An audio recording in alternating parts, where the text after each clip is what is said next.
Alright, let's go. Zone. I'm an aspiring zone enthusiast, so we'll see how this game goes. This is my first time playing it since I returned to the server. Not a very full lobby, is it? It's only 7 players. I'm gonna go the route that I always go. If I die off spawn, I die off spawn. Alright. That guy's getting fisted. I'd love to join in on that and try and get a kill steal, but I am not interested. So I just got finished with recording a really good video, I can't even lie.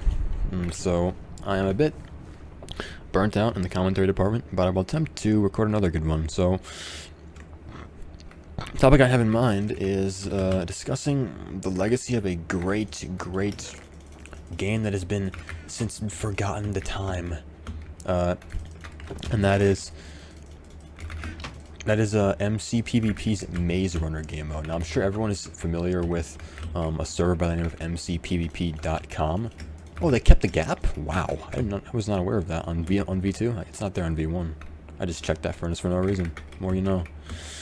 But one thing that should be noted about MCPvP is that it's of course a server renowned for its soup PvP game modes, which were of course incredible. Its Hunger Games were, I mean, part of the catalyst for what we currently know as Hunger Games. There's nothing to say that things couldn't have taken a different route, and what we define as Minecraft Hunger Games today couldn't just be soup PvP with you know, a very advanced and deep meta kit system.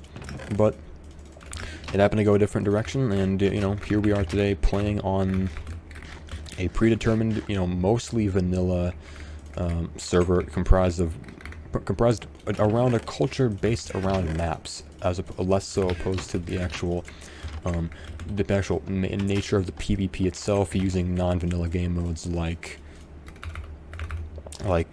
soup, which obviously doesn't insta heal you in vanilla.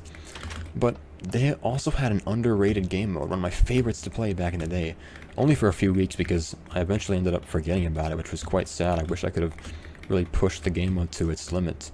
But it was called Maze Runner, and it was based off of, you know, just as how in the mid 2010s there was a craze pertaining to, you know, young adult novels like the Hunger Games. Just so was the Maze Runner game mode created for Minecraft.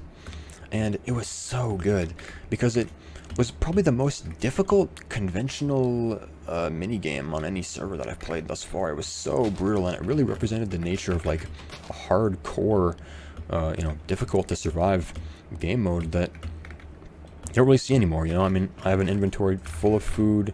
If I were to go play on a hoplite, everything would be out delineated in fancy letters. I have to get that stick back.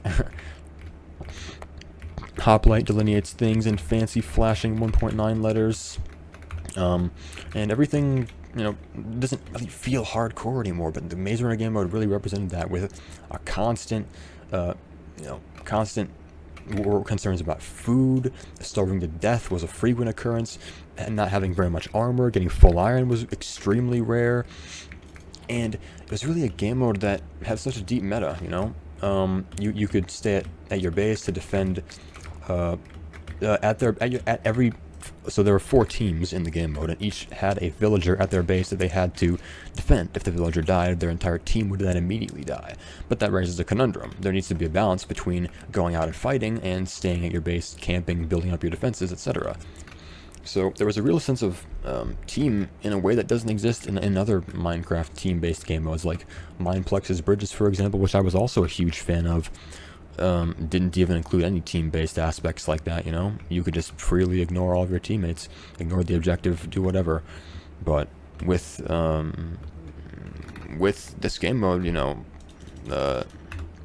this Maze Runner game mode, it represented the fact that you were forced to play the objective. There was no escaping. There was no, you know, there was no easy way out. It wasn't forgiving to players who didn't desire to play by the rules of the game.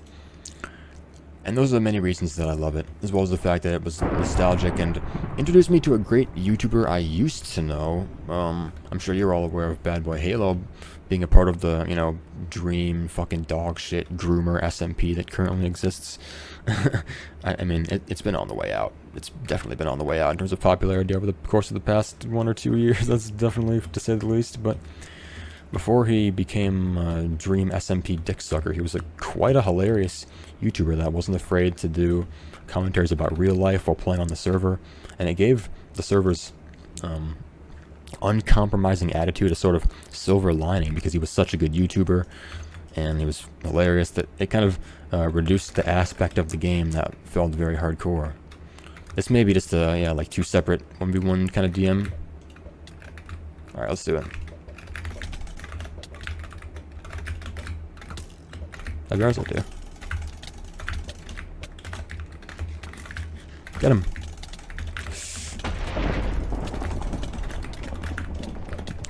Let's we fight this fucking guy. Okay, I hope he dies. I did a lot of damage to him. Yeah, I lost the fight to that guy last game. He's a talented man. Alright, well, short little game. I mean, I managed to get a lot of commentary in there, and the part where I died wasn't even particularly embarrassing, I would say. I only got briefly destroyed. So yeah, that may be an upload, may not be. I'll have to go check back. But if it is, then I'll see you guys on YouTube. Thanks for watching.